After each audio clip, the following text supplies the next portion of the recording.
ایک مسلمان عادل بادشاہ کی عدل پسندی۔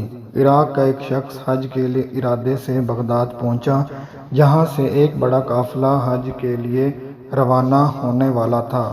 اس کے ساتھ مرحومہ بیوی کا ایک ہار بھی تھا۔ چونکہ راستہ محفوظ نہیں تھا اور وہ یہی ہار اپنی اکلوتی بیٹی کو جہیز میں دینا چاہتا تھا، تو ایک مشہور دکاندار کے پاس وہ ہار بطور امانت رکھا کہ میں اگر زندہ واپس آیا تو لے لوں گا، ورنہ پھر میری بیٹی کے نام بھیجنا۔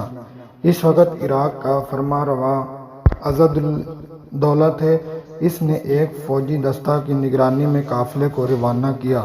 راستے میں ڈاکوؤں کی ہمت نہیں پڑی اور خیریت سے حج کر کے واپس بغداد وہ قافلے پہنچ گیا۔ واپس آ کر وہ حاجی اس دکاندار کو ملا، کچھ تحائف اور تبرکات بھی پیش کر دیے، اور پھر نرمی سے گزارش کی کہ وہ ہار جو میں امانت کے طور پر آپ کے ہاں رکھا تھا وہ واپس دے دیں، میں نے اپنے گھر جانا ہے۔ وہ دکاندار اس پر بڑا ناراض ہوا کہ کون سا ہار تم مانگ رہے ہو، تمہارا کوئی ہار میرے پاس نہیں ہے، تم جھوٹے ہو، میرے کاروبار کو نقصان پہنچا رہے ہو، وغیرہ وغیرہ، اور اس کے نوکروں نے اسے باہر دھکے دے کر نکالا۔ وہ عضد الدولہ کے دربار میں آیا اور فریاد پیش کی۔ چونکہ اس کے پاس کوئی ثبوت یا گواہ نہ تھے، تو بادشاہ نے کہا کہ میں تمہارے لیے بازار کا دورہ مقرر کرتا ہوں، تم اس دکان کے سامنے بیٹھو، جب میری سواری وہاں تمہارے پاس گزرے گی تو میں تجھے سلام کروں گا، جواب ضرور دینا، مگر ملاقات کے لیے اٹھنا نہیں، میں خود تمہارے پاس اتر کر آؤں گا۔ وہ بیچارہ صبح سویرے دکان کے سامنے خاموش بیٹھ گیا۔ بادشاہ کی سواری جب اوپر سے آ گئی تو بادشاہ نے اس کو سلام کیا اور اتر کر اس سے ہاتھ ملایا اور پوچھا، تم کب بغداد میں آئے ہو؟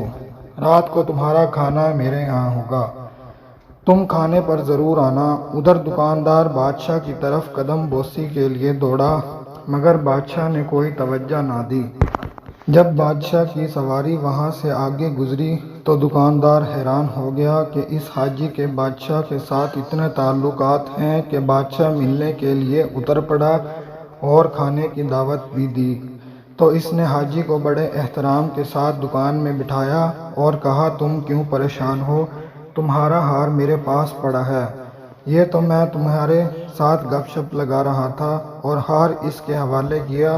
ادھر بادشاہ کی خفیہ پولیس پیچھے بیٹھی ہوئی تھی، موقع پر جا کر اس دکاندار کو پکڑ لیا اور سنگین سزا دی تاکہ دوسروں کے لیے عبرت کا سامان بن جائے۔ یہ تھی اس دور کے مسلمان بادشاہوں کی عدل گستری۔